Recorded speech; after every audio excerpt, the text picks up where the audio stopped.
వాడపల్లిలో పోటెత్తిన భక్తులు. కోనసీమ తిరుమల వాడపల్లి శ్రీ వెంకటేశ్వర స్వామి ఆలయం శనివారం భక్తులతో కిక్కిరిసింది. వివిధ రాష్ట్రాల నుండి 1,00,000 మందికి పైగా భక్తులు తరలివచ్చి స్వామివారిని భక్తి శ్రద్ధలతో దర్శించుకున్నారు. ఆలయ ప్రాంగణం, తిరువీధులు, క్యూలైన్లు భక్తులతో కిక్కిరిసిపోయాయి. వేకువజామునే సుప్రభాత సేవతో ఆలయ కార్యక్రమాలు ప్రారంభమయ్యాయి. అనంతరం నీరాజన మంత్ర పుష్పం, ఐశ్వర్య లక్ష్మీ హోమం, బాలభోగం వంటి పూజా కార్యక్రమాలను నిర్వహించారు.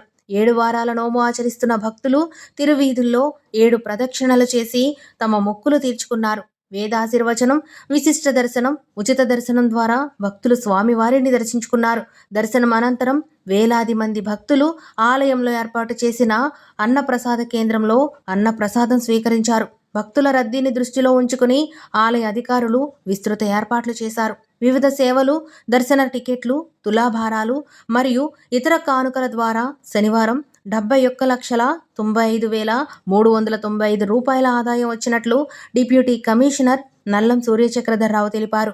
ఆలయ చైర్మన్ ముదునూరి వెంకటరాజు, ధర్మకర్తల మండలి సభ్యులు మరియు సిబ్బంది దగ్గరుండి ఏర్పాట్లను పర్యవేక్షించి భక్తులకు ఎలాంటి అసౌకర్యం కలగకుండా ప్రత్యేక ఏర్పాట్లు చేశారు.